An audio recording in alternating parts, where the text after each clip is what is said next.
ને એમાં આજ ભગવાન રામના લગ્ન થયા. બધા એ બધું કર્યું, મારે એના ગીત ગાવા હતા. એકાદું ગીત ગાવ ને ભાઈ. વાહ વાહ.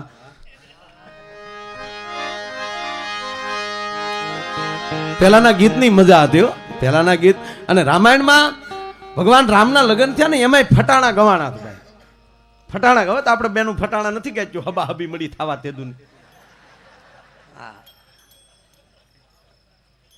કટાક્ષમાં ફટાણાની અંદર કટાક્ષ આવતા ને રામાયણમાં કટાક્ષ એવા થયા કે જનકપુરના માણસો હળ હાકે તા છોડિયું નીકળે.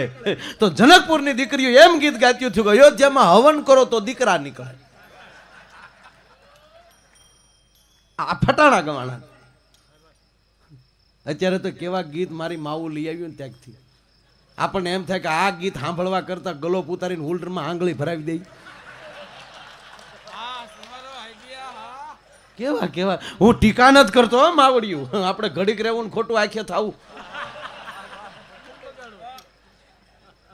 પણ આવી કથામાં આવો ને ત્યારે એવા કઈક જગ્યા મોટી ઉંમરની માવડિયું બેઠ્યું ને તો બેનો આ જૂના ગીત શીખાય ને શીખી લેજો.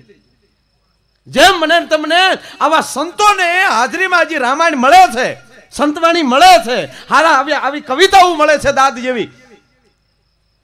પણ વર્ષો ગયા પછી મારી ને તમારી આવનારી પેઢીને કાંઈક મારે ને તમારે બેલેન્સ આપવું છે તો આવું આપણે હંગરીને રાખવું પડશે, જેથી કરી. કારણ કે હવે તો ઇંગ્લિશ મીડિયમને ધંધે સડી ગયા. જે હોય કે છોકરાને ઇંગ્લિશ મીડિયમ ભણાવીએ છીએ, કઠણાય આપણી. બીજું હું ભણાવો જ જોઈએ 100%. પણ વેકેશનમાં ઘરે આવે ને ત્યારે ક્યાંક આજુબાજુમાં કથા હોય ને કથા સાંભળવા લઈ જજો. તમારી કુળદેવીને ઓરડે લઈ જજો, તમારા ગુરુ પાસે લઈ જજો અને એને કહેજો બેટા આપણો બાપ આવો હતો, બેટા આપણો દાદો આવો હતો, બેટા આને આપણો ગુરુ કહેવાય, બેટા આને આપણી કુળદેવી કહેવાય. આ સંસ્કાર નહીં આપો ને તો એકલું ભણેલો હોય છે ને એમાં કાંઈ લેવાનું નીકળશે જ નહીં. જીવનમાં 10% ભણતરની જરૂર પડે, 90% કોઠા હુદની જરૂર પડે. એ સત્ય છે. બહુ ભણેલો હોય ને તમે ડોક્ટર લેવા મોકલો ને ધારો વાહડાય લેતો આવે. આપણે કે કેમ થાય પછી ધક્કો નહીં ને મેર. બીજું હું. વાહ તારી વ્યવસ્થા, વાહ.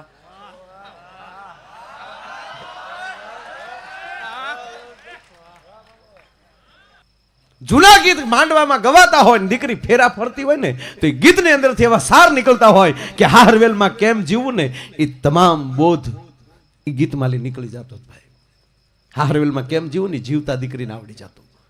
અત્યારે તો આપણે એમ થાય કે આ વિદાય ગીત ગાય દીકરીને તગડે, આવજો બેની આવજો, કાગળ પત્ર લખજો, ભૂલી ન જાતા અમને. લે તને ભૂલે તારો બાપ ભૂલે.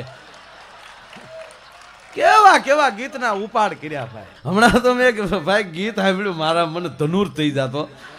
હારું છું મારે 3-4 જણા હતા. છટિયા પાડી પટિયા પાડી ભાભી મંડપ જાય એમાં ભૈલાનો શું વાક છે. લે તારા બાપે 10 વીઘા વેચી ઈ વાક છે, બીજો હું વાક હોય ભાઈ.